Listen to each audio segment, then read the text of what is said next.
আমার নাম শ্রেয়া, বয়স 21। আমি কলেজে ইংরেজি অনার্স নিয়ে পড়ি। পড়াশোনার পাশাপাশি আমি খুব রোমান্টিক স্বভাবের মেয়ে। ছোটবেলা থেকেই বইয়ের পাতায় প্রেমের গল্প পড়ে মনে মনে একটা স্বপ্নের মানুষ খুঁজে বেড়াতাম। আর তার সাথে সাথে আমার মনে অনেক অনুভূতিও হতো। আমাদের কলেজে নতুন একজন শিক্ষক যোগ দিলেন, তার নাম দেবব্রত শিকদার স্যার। বয়স 32, লম্বা, সুন্দর দেখতে, গম্ভীর চেহারা, দেখেই মনে হতো চরিত্রে দোষ আছে। কিন্তু পড়ানোর সময় তার চোখের চাহনি আর আত্মবিশ্বাস যেন আমাকে অন্য জগতে নিয়ে যেত। এক কথায় আমি তার উপর ক্রাশ খেতাম। প্রথম ক্লাসেই আমার বুকের ভেতর অদ্ভুত একটা কম্পন হচ্ছিল। মনে হচ্ছিল আমি যেন স্যারের প্রতি অদ্ভুতভাবে টান অনুভব করছি। তাকে দেখেই আমার বুকের স্পন্দন বেড়ে যেত। প্রথম কয়েক মাস স্যারের সঙ্গে আমার তেমন কোনো কথা হতো না, কিন্তু আমি লক্ষ্য করতাম স্যার পড়াতে পড়াতে মাঝে মধ্যে আমার দিকে একটু বেশি সময় তাকিয়ে থাকেন এক অন্য নজরে। সেটা আমার খুব ভালো লাগতো অবশ্য। আমি চোখ নামিয়ে নিতাম, কিন্তু বুকের ভেতর হাহাকার করে উঠত। একদিন লাইব্রেরি বই খুঁজছিলাম, হঠাৎ স্যার এসে বললেন, শ্রেয়া, তুমি ভীষণ মনোযোগী ছাত্রী, তবে মাঝে মাঝে তোমাকে অনেক একা মনে হয়। আমি হকচকিয়ে গেলাম। সত্যিই তো, আমি একা। বাবা মা অন্য শহরে থাকেন, আমি এখানে একা মেসে থাকি। এই কথাটা শুনে হঠাৎ মনে হলো কেউ আমাকে বোঝে।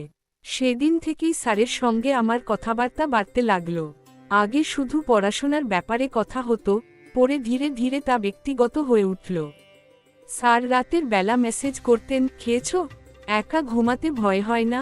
আমি লজ্জা পেতাম, আবার মনের ভেতরে অদ্ভুত একটা আনন্দ হতো, একটা আলাদা অনুভূতি জাগত। কিছুদিনের মধ্যেই আমাদের মধ্যে এক অদৃশ্য বন্ধন তৈরি হলো। আমি অপেক্ষা করতাম কখন স্যারের মেসেজ আসবে। একদিন সাহস করে আমি স্যারকে মেসেজ লিখলাম, স্যার, আমি আপনাকে আলাদা করে অনুভব করি। এটা কি কোনো ভুল করছি? উনি অনেকক্ষণ জবাব দেননি। পরে লিখলেন, তুমি আমার ছাত্রী, কিন্তু সত্যি কথা বলতে আমিও তোমাকে আলাদা নজরে দেখি, তোমাকে ভালোবাসি। সেই মেসেজ পড়ার পর আমার ঘুম উড়ে গেল। মনে হচ্ছিল আমি যেন স্বপ্নে আছি। ওনাকে নিয়ে অনেক কিছু ভাবতে থাকলাম। এরপর থেকে স্যারের সঙ্গে গোপন দেখা করতে শুরু করলাম। প্রথমে কলেজের বাইরে ক্যাফেতে, তারপরে পার্কে। ধীরে ধীরে উনি আরও সাহসী হয়ে উঠলেন। একদিন পার্কের নির্জন কোণে আমার হাত ধরলেন, তারপর আলতো করে প্রথমবার আমরা চুম্বন করিলাম।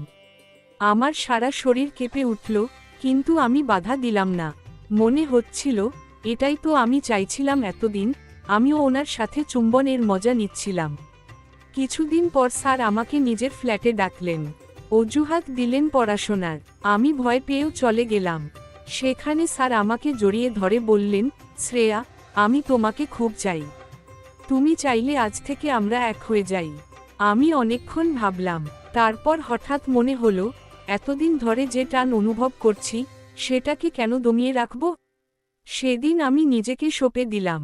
সেদিন প্রথমবার কোনো পুরুষ আমাকে নিয়ে তৃপ্তি মেটালো, আর আমি চরম সুখে তার আনন্দ উপভোগ করছিলাম। আমার চোখ উপরে উঠে গেছিল একটা আলাদা অনুভূতি। প্রথমে খুব ব্যথা অনুভব করলেও আনন্দে আর কামের বশে আমি কোথায় যেন হারিয়ে গেছিলাম। তবে ব্যাপারটা স্যার বোধ হয় আগেই জানতেন, তাই উনি প্রোটেকশন নিয়েছিলেন। এরপর থেকে আমাদের গোপন সম্পর্ক শুরু হলো। ক্লাসে আমরা দূরত্ব বজায় রাখতাম, কিন্তু বাইরে দেখা হলে আমরা একে অপরের বাহুডোরে হারিয়ে যেতাম। শরীরের উত্তাপ আমাদের টেনে নিয়ে যেত আরও গভীরে। আমি ভেবেছিলাম এটাই হয়তো আমার সত্যিকারের প্রেম। যেহেতু আমি মেসে একা থাকি, তাই একদিন প্রচণ্ড বৃষ্টির সময় স্যার হঠাৎ তাই দেখে স্যার কিছু না বলেই আমাকে চুম্বন করেন, এবং আমরা আবার দুজনের মধ্যে হারিয়ে যায়। আমি বলি, স্যার, আমি আপনার বাচ্চার মা হতে চাই। এই কথা শুনে স্যার কেমন ভাবে যেন তাকালো আমার দিকে। এরপর থেকে লক্ষ্য করলাম স্যার আগের মতো আমাকে সময় দেন না।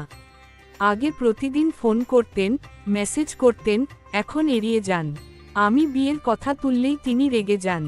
একদিন বলেই ফেললাম, স্যার, আপনি আমাকে বিয়ে করবেন তো? নইলে আমি সমাজে মুখ দেখাবো কিভাবে? তিনি হেসে বললেন, শ্রেয়া, তুমি এখনো ছোট, এসব ভেবে লাভ নেই। আমরা যেমন আছি তেমন থাকলেই ভালো। এই উত্তর শুনে আমার বুক ভেঙে গেল। আমি জোর করতে লাগলাম, কিন্তু স্যার ধীরে ধীরে দূরে সরে গেলেন।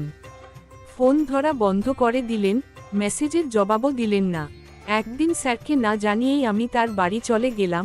স্যার আমার উপর রেগে গেলেন, কিন্তু আমি তাকে আশ্বাস দিলাম যে এটাই শেষবার, এরপর থেকে আমি তাকে আর এই ব্যাপারে কোনো কথা বলবো না। উনি রাজি হলেন। আমি তাকে সেদিন মনের মতো করে আদর করেছি, আর তাকে পাগল করে দিয়েছি। আর আমি সেদিন ইচ্ছা করেই তাকে প্রোটেকশন ব্যবহার করতে দিইনি। শেষবারের মতো স্যার ও আমি অনেক সময় ধরে মজা করলাম। স্যার ও আমি দুজনেই খুব খুশি। একদিকে আমার অনেকটা কষ্ট হলো। এরপর একদিন একটা সত্যি জানতে পারলাম যে স্যার বিবাহিত, তার স্ত্রী আর এক সন্তান আছে। আমি কেবল তার এক মুহূর্তের শারীরিক আকর্ষণ মেটানোর উপায় ছিলাম। সেদিন আয়নার সামনে দাঁড়িয়ে আমি ভেঙে পড়েছিলাম।